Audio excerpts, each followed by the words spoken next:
Assalamualaikum warahmatullahi wabarakatuh. Selamat pagi anak-anak semua.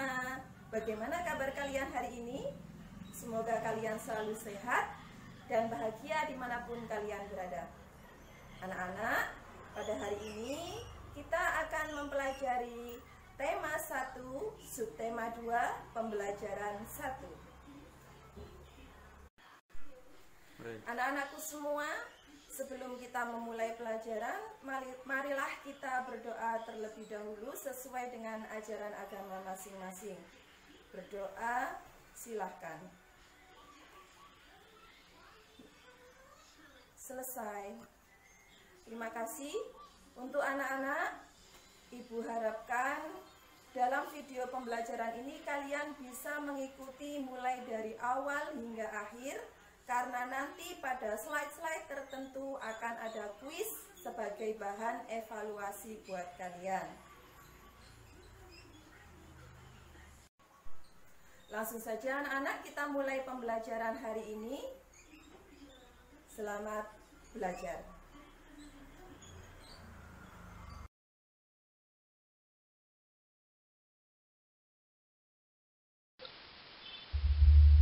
Tema 1, indahnya kebersamaan.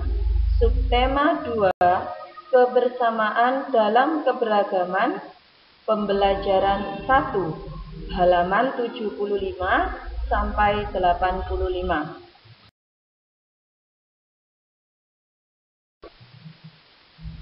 Dengan tujuan pembelajaran 1. Setelah membaca, siswa mampu mengidentifikasi gagasan pokok dan gagasan pendukung setiap paragraf dari teks tulis dan menyajikannya dalam bentuk peta pikiran.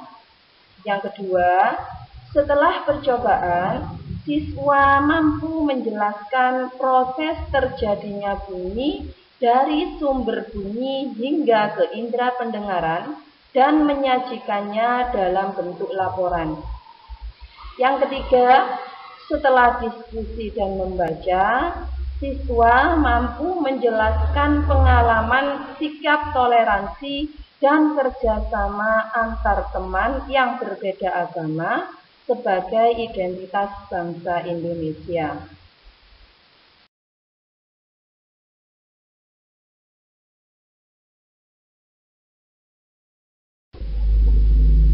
Anak-anak, pada pembelajaran subtema yang terdahulu, tentu kalian sudah mempelajari tentang gagasan pokok dan gagasan pendukung. Masih ingat apa itu gagasan pokok?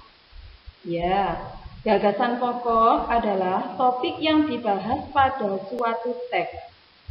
Sedangkan gagasan pendukung merupakan uraian atau informasi tambahan pada suatu teks yang terletak pada kalimat penjelas.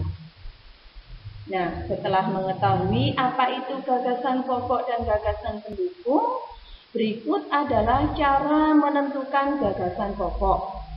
Yang pertama, bacalah paragraf dengan seksama.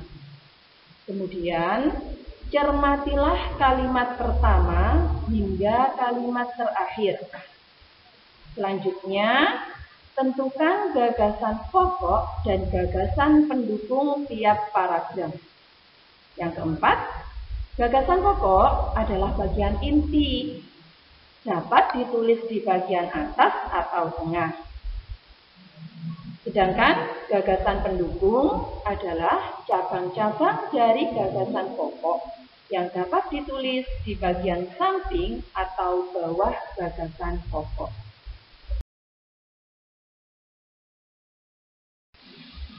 Coba perhatikan pada cuplikan yang Ibu ambil dari paragraf 1, bacaan yang berjudul bekerja sama dalam keberagaman berikut ini.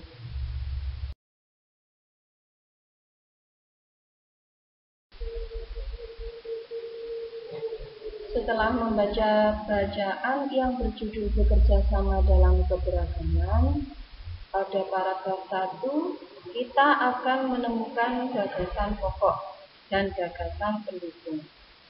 Di manakah gagasan pokok paragraf 1? Ya, Gagasan pokok paragraf 1 terdapat pada kalimat utama. Kalimat utamanya ada di awal paragraf, yang bunyinya Edo dan kelima temannya mendapat tugas untuk melakukan percobaan tentang bunyi.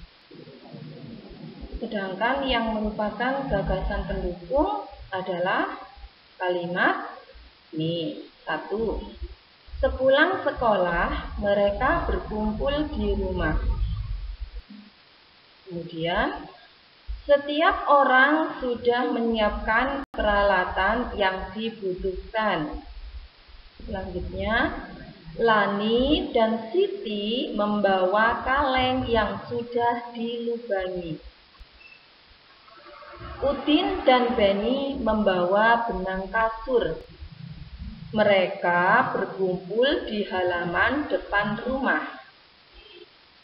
Dan keenam sekawan siap bekerja sama melakukan percobaan.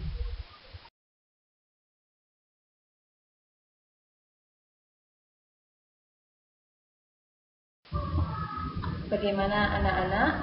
Tentu kalian sudah memahami gagasan pokok dan gagasan pendukung. Baiklah. Sekarang kalian bisa mencobanya untuk membuka buku halaman 78 dan 79. Carilah gagasan pokok dan gagasan pendukung untuk paragraf 2 dan 3 pada bacaan halaman 75.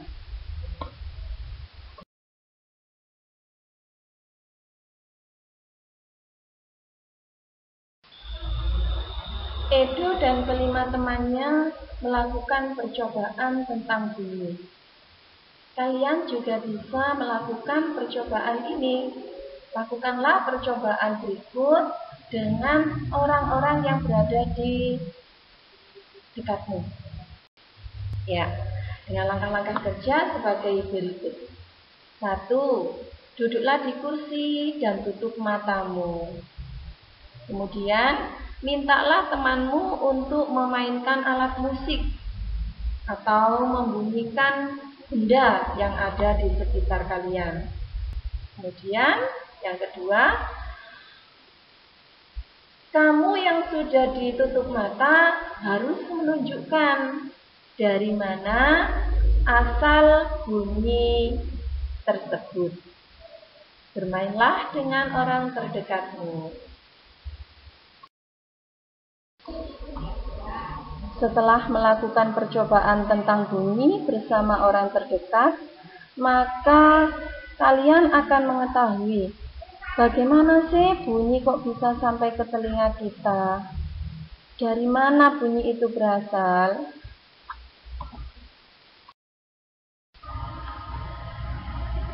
Bunyi berasal dari sumber bunyi. Sumber bunyi adalah semua benda yang dapat menghasilkan bunyi. Bunyi itu dihasilkan oleh benda yang bergetar. Alat pendengaran pada manusia adalah telinga. Ini adalah struktur telinga kita. Mulai dari luar terdapat daun telinga, kemudian ada gendang telinga, dan bagian-bagian dalam telinga lainnya yang akan kita pelajari pada pertemuan-pertemuan berikutnya. Bunyi yang berasal dari sumber bunyi akan ditangkap oleh daun telinga kita yang bentuknya seperti corong. Kemudian, getaran bunyi mengenai gendang telinga yang berupa selembar kulit tipis. Saat itulah gendang telingamu juga mulai bergetar. Getaran dari gendang telingamu akan menjadi lebih besar di telinga tengahmu dan diubah menjadi pesan-pesan listrik di telinga dalammu. Kemudian akan dibawa ke otak sehingga kamu akan mendengarnya.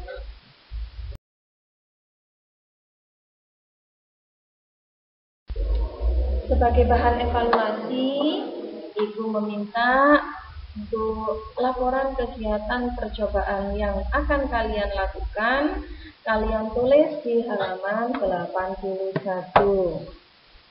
Isilah laporan sesuai dengan tabel.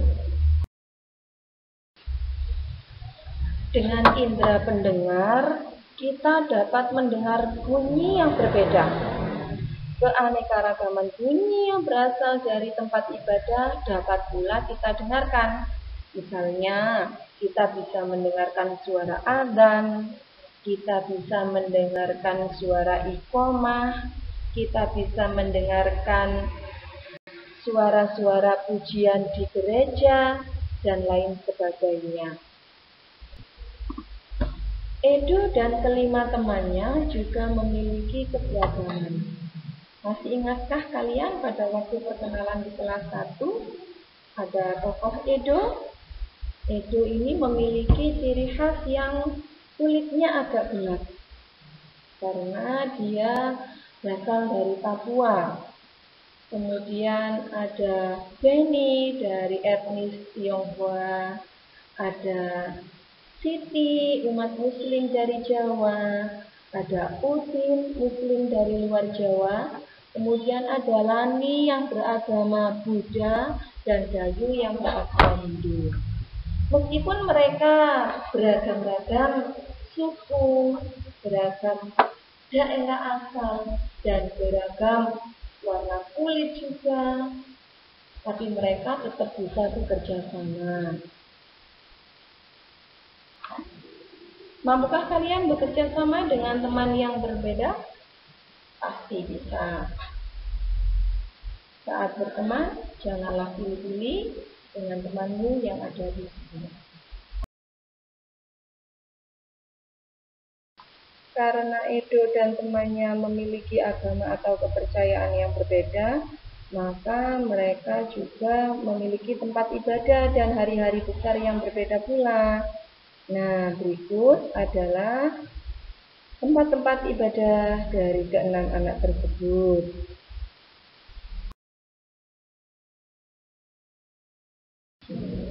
Udin dan Siti beribadah di masjid. Kemudian Edo beribadah di gereja. Dayu beribadah di pura karena beragama Hindu. Kemudian Lani beribadah di wihara sebagai umat Buddha. Kemudian ada Benny dari etnis Tionghoa juga beragama Kristen, maka beribadah di gereja.